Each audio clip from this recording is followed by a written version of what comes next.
在内于这个极度依赖化学反应的环境里，有没有 CP 感往往被当作评判演员的重要标准之一。但奇妙的是，谭松韵却长期被一些声音质疑 CP 感不足。然而，当我们真正回看她的作品，会发现这恰恰是一种误读。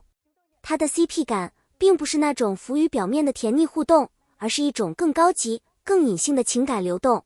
她不会用夸张的肢体语言去制造暧昧，也不会依赖台词堆砌情绪，而是通过细微的眼神变化、呼吸节奏以及情绪递进，让观众在不知不觉中相信这段关系的存在。这种表演方式其实更接近真实生活中的情感表达。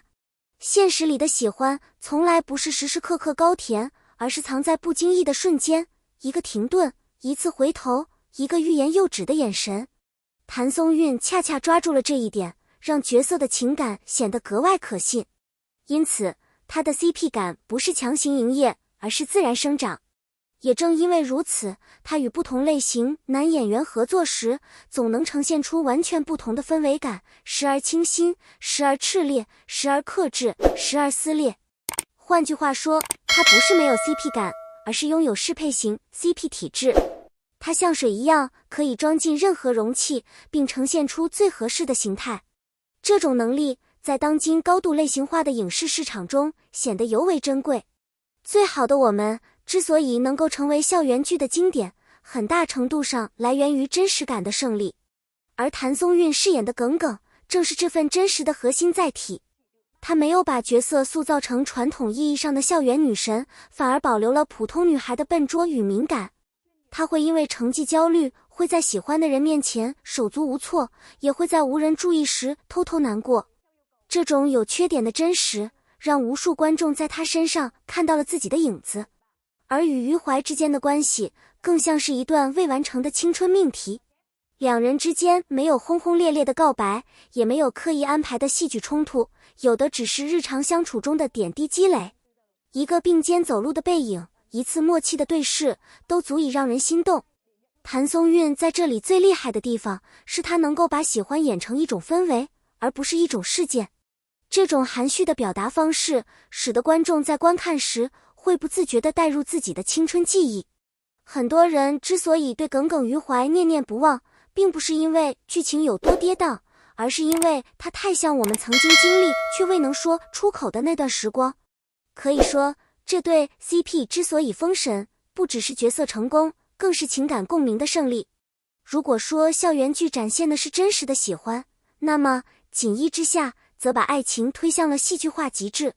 金夏与陆毅的设定本身就充满张力，一个活泼灵动、毫无心机的小捕快，一个冷静克制、心思深沉的锦衣卫。这种性格上的强烈反差，为两人的关系提供了天然的戏剧空间。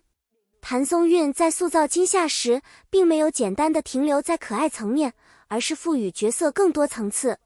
她的机灵中带着坚韧，天真中藏着勇气。正是这种复杂性，让她在面对陆毅时，不只是被动接受，而是不断碰撞出新的火花。从最初的互相试探，到后来的彼此信任，每一次关系的推进，都显得水到渠成。尤其是在情感爆发的关键场面中，他的表演极具感染力。无论是压抑的眼泪，还是克制的情绪爆发，都精准地传达出角色的内心世界。这种收与放的掌控能力，使得整段关系既有张力，又不失真实。可以说，这对 CP 之所以深入人心，不只是设定成功，更是演员之间高度契合的结果。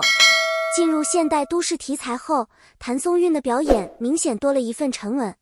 你比星光美丽中的纪星，不再是依赖爱情定义自我的角色，而是一个拥有清晰目标与独立人格的女性。她在职场中的坚持与成长，使得整个人物更加立体，也更符合当代观众的审美期待。与韩婷的关系，则体现出一种势均力敌的魅力。两人之间没有明显的强弱之分，而是在不断的互动中建立起信任与理解。这种关系模式比传统的霸总加小白兔更具现实意义。谭松韵在这里的表演更多依赖细节，一个冷静的回应，一句恰到好处的反驳，都能体现角色的自信与从容。更重要的是，他成功的让这段关系摆脱了工业糖精的套路，没有刻意的甜宠桥段，却依然能够让观众感受到情感的温度。这种克制中的浪漫，反而更容易让人沉浸其中。可以说，这是他在表演维度上的一次重要突破。在逍遥的三世情缘中，谭松韵展现了截然不同的一面。这里的爱情不再是甜蜜或温暖，而是充满了命运的无力感。他所饰演的角色在不同轮回中不断重复相遇与失去，这种设定本身就带有强烈的悲剧色彩。他的表演重点不在于情绪的外放，而在于情感的累积。每一世的记忆叠加，让角色的内心越来越沉重。观众可以清晰地感受到那种明知结局却无法停止的痛苦。他的眼神中既有不甘，也有释然，这种复杂情绪的交织使角色更加立体。与侯明昊的对手戏中，两人形成了极强的情绪共振，甜与虐不断交替，让观众在情感上经历反复拉扯。这种情绪过山车式的体验，正是该类型作品的魅力所在。而谭松韵的稳定发挥，则成为整部剧最坚实的情感支点。谭松韵之所以被称为 CP 发动机，并非偶然。她的表演有一个非常鲜明的特点，高度的回应感。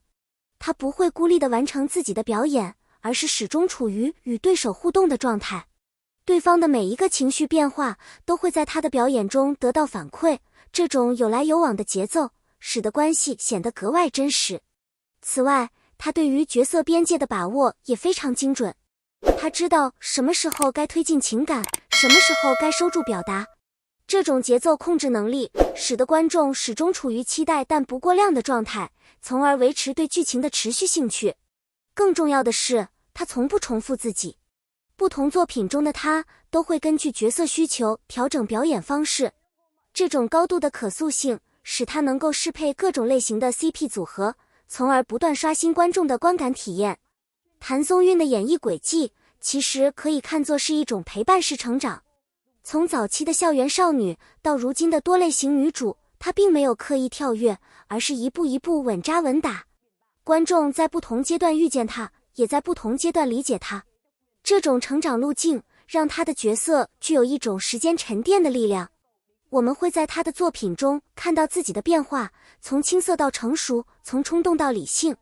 她的每一次转型都不是割裂的，而是自然延续的。因此，她的 CP 不只是情感体验，更像是一种人生映射。观众在磕 CP 的同时，也在回望自己的经历。这种深层次的共鸣，使她的作品拥有更长久的生命力。